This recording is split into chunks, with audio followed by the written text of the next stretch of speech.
extraordinary to wait this long. I've worked harder and more frequently now that I'm in my 80s than I ever did before.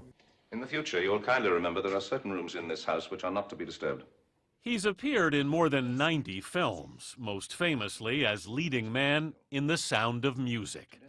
But Plummer has never quite become a movie star, in part because his heart has always been on the stage. I always go back to the theater. Yeah. And that's very hard for film people, Hollywood people, to understand. Why on earth is he going back? And he must be dead because or he's either dead or he's in the theater, which is the same thing. Growing up in Montreal, the great-grandson of a former Canadian prime minister, he caught the acting bug in high school, and at 18 was already winning rave reviews on the Canadian stage. His first role in America was at the Westport Country Playhouse in Connecticut. Very early 50s, I came here, and this was my American debut. It's the audience that Plummer says he feeds off of, even if he can't always see them. But you feel them. That's the thing. That's the ticket. And it's alive. It's a buzz. Plummer won a Tony Award for his portrayal of Cyrano in 1974, when he played Iago in 1982, opposite James Earl Jones' Othello. The New York Times critic called it quite possibly the best single Shakespearean performance on this continent in our time. I don't have to tell you that divorces cost more than marriages, but damn it, they're worth it, son of a... He earned another Tony in 1997, playing actor John Barrymore. The play is now being made into a film.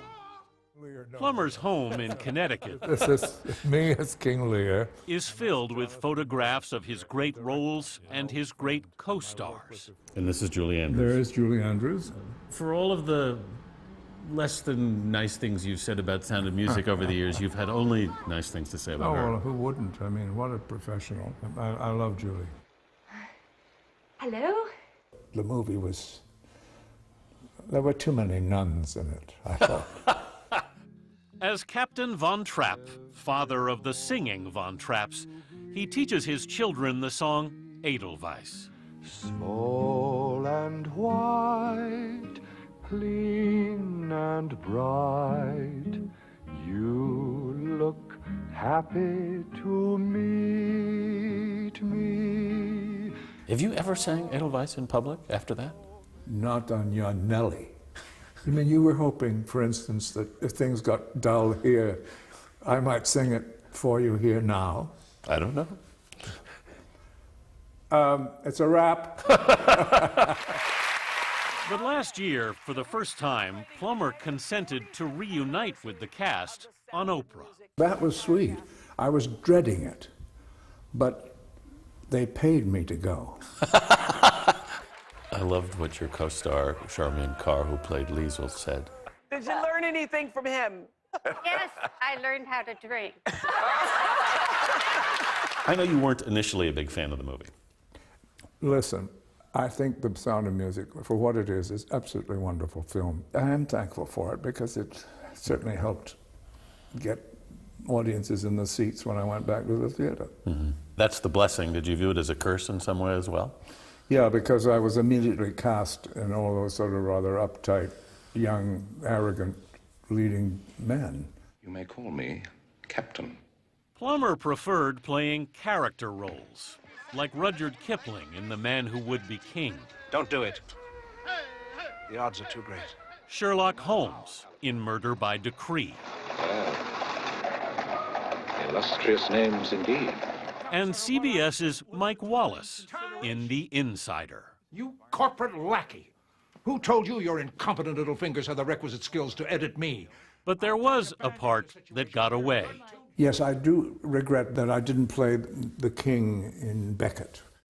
Plummer had won raves in the play in London, but in 1964, the film role went to another rising star named Peter O'Toole.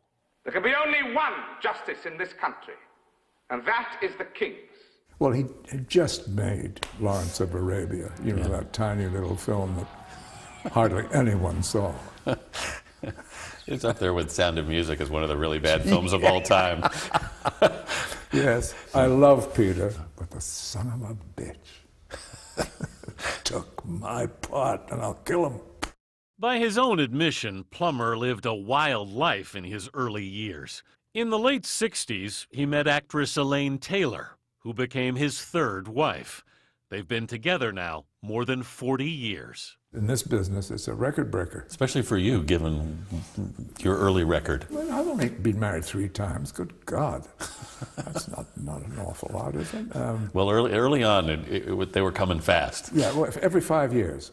Yeah, but at least 5 years they spent. So I got to know their names. Why did this one stick? Elaine's strength has really been extraordinary for me. She saved my life. First of all, I was drinking too much. And she said, if you don't stop, we're finished, we're out. So she saved my life, literally. When we do fight, which is occasionally, we always end up absolutely screaming with laughter because we suddenly see ourselves performing, and it turns into a performance. Can you hear yourself acting sometimes? Oh, God, yeah. What's that like? God, yes, it's awful. Most of this interview has been acting. I was afraid of that. But it's a part Christopher Plummer plays well. So you never get tired of walking out of the wings? No, oh, no.